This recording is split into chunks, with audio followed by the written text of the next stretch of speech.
Basic چیز کسی بھی کاروبار میں ریبٹ کے علاوہ بھی اصل چیز ہوتی ہے آپ کی لوکیشن. میں اپنی مثال دے دیتا ہوں. جب کہ ہم یہ پروجیکٹ شروع کر رہے تھے آج سے 4-5 سال یا 6 سال یا 5 سال پہلے, تو اس پہ میں نے لگ بھگ کم سے کم بھی ہو تو 1 ہفتے سے 2 ہفتے میں نے مسلسل اس پہ ہوم ورک کیا.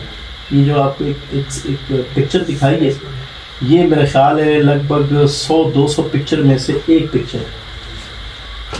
بڑے تفصیل کے ساتھ ہم نے اس کو پہلے پروٹوٹائپ بنایا. سر جب آپ پروٹوٹائپ بناتے ہیں نا, آپ کو ساری چیزیں واضح ہو جاتی ہیں. یعنی کسی کی باتوں میں آ کے آپ ڈائریکٹلی انویسٹمنٹ کرتے ہیں, یہ طریقہ کار ٹھیک نہیں ہے. ہم کہتے ہیں کہ وہ بیسک لوگوں کو بتائی جائے جس کی بنیاد پہ وہ اپنے آپ, بے شک کسی پہ ڈپینڈنسی نہ ہو, ہم پہ بھی ڈپینڈنسی نہ ہو, اپنے طریقے کار سے کاروبار شروع کریں. دیکھیں اوور آل فائدہ کس کو ہے؟ اس انڈسٹری کو ہے, پاکستان کو ہے.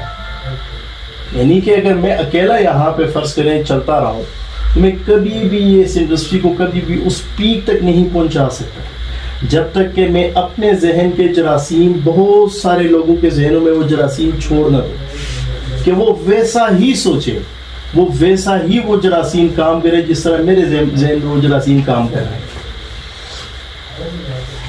تو بہرحال خرگوش فارمنگ بنیادی طور سے ہر اس بندے کے لیے موضوع ہے جہاں پہ چارہ جات کی فراوانی ہوتی ہے, جہاں پہ اس کے لیے جو آپریشنل کاسٹ ہیں وہ منیمائز لیول کے ہوتے ہیں.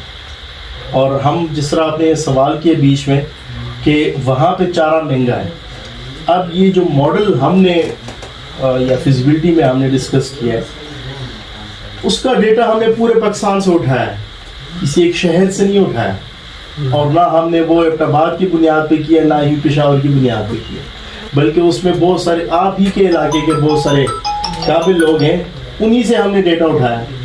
پنجاب کے بہت سارے چارے کے سپلائرز ہیں, بڑے بڑے سپلائر جو کہ پاکستان سے باہر چارے ایکسپورٹ کرتے ہیں, وہاں سے ڈیٹا اٹھایا. پھر اس کا ڈیٹا اٹھایا کہ بھئی ایوریج ٹھیکے کا ریٹ کیا چل رہا ہے, اس کی بنیاد پہ ہم نے ایک ایوریج لے کے تو اس کے مطابق ہم نے کیلکولیشنز کی.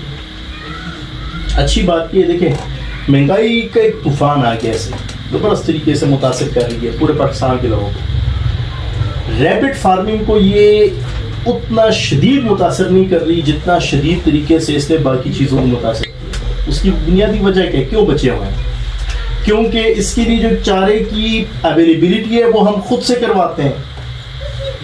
تو اس مہنگائی سے زمینوں کے ریٹ پہ یعنی ٹھیکے کے ریٹ پہ کوئی زیادہ فرق نہیں پڑا. اگر پڑا بھی ہو تو زیادہ 5-10 ہزار پڑا ہوگا, اس سے اوپر نہیں ہوگا. یعنی وہ اگر تو کیلکولیشنز میں لے کے آئے تو وہ سمجھ لیں 8 آنے بھی نہیں بنتا وہ کلو کے حساب سے جو چارہ آپ اویلیبل کرواتے ہیں.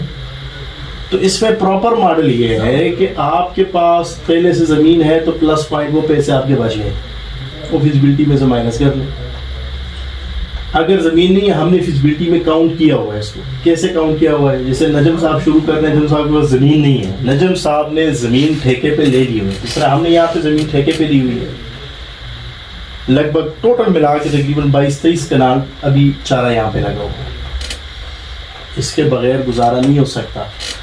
ٹھیکے پہ زمین ہم نے لی ہے, اس پہ اپنا چارہ لگایا, اپنا بیج لگایا, اپنی محنت کی, اس پہ ٹریکٹر چلوایا, اور بھئی اس کا ایک جو پروڈکشن جتنی بھی ہوگی وہ ہمیں انتہائی سستی پڑتی ہے. اب اگر اسی ماڈل کو لے کے چلیں شہر میں, ایک ایگزامپل کے طور پہ شہر میں چارہ کم سے کم بھی ہو تو میرا خیال ہے 20 روپے کلو پڑ جاتا ہے, 25 تک بھی جاتا ہے. اب 20 روپے کلو کر لیں. یہی چارہ جب آپ خود کا لگاتے ہیں, فرق یہ نہیں ہے کہ ہم کہتے ہیں کہ یار خود سے جو ہے آپ جو ہے کپڑے چینج کر کے جا کے تو بیج بھی لگائیں اور کھیت میں کام بھی کریں. نہیں, کسی سے کروائیں. آپ کے ذریعے لوگوں کو روزگار مل رہا ہے. لوگ بیٹھے ہوئے ایسے ہیں بہت سارے, وہ چاہتے ہیں کہ یار ہمیں کام ملے, آپ اس کو پے کرتے ہو, آپ کے لیے کام کرتا ہے. ایٹ دا اینڈ جو فائنل پروڈکٹ ہوتا ہے وہ 20 کے بجائے آپ کو تقریباً 2 روپے یا 1.5 روپے یا بہت زیادہ کر لیں 2.5 روپے کلو پڑ جاتا ہے. اگر فارغ زمین ہے, کمزور زمین ہے, پیداوار کم آ رہی ہے تو 2.5 روپے کلو پڑ جائے گا. وہ بھائی 3 روپے کلو کر لو تو کہاں 3 روپے اور کہاں 20 روپے.